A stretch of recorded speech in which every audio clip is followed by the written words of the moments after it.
Tak ještě jednou.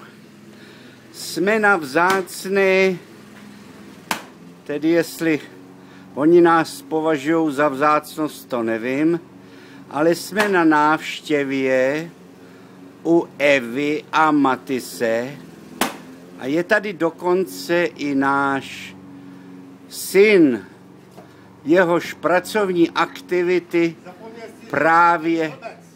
právě filmu. Jo, náš bezdomovec, syn Martin. Tak já to ještě všecko v obědu jednou a nechám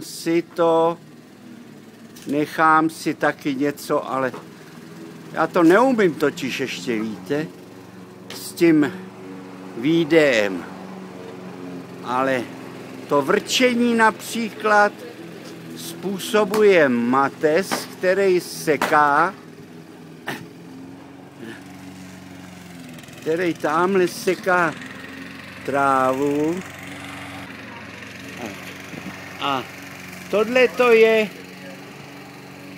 to je, co tady fotografuje, penzion, který hospodařuje a spravuje moje nejstarší vnučka Eva.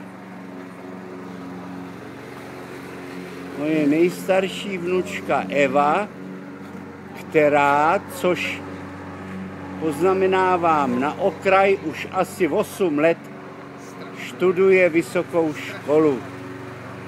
Ale ona to jednou dokončí.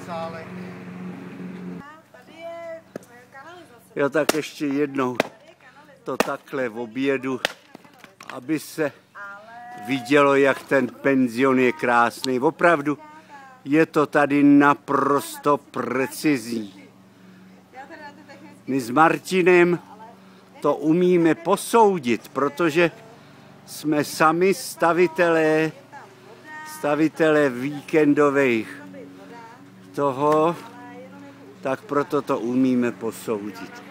Takže 3 minuty uplynuly, to stačí.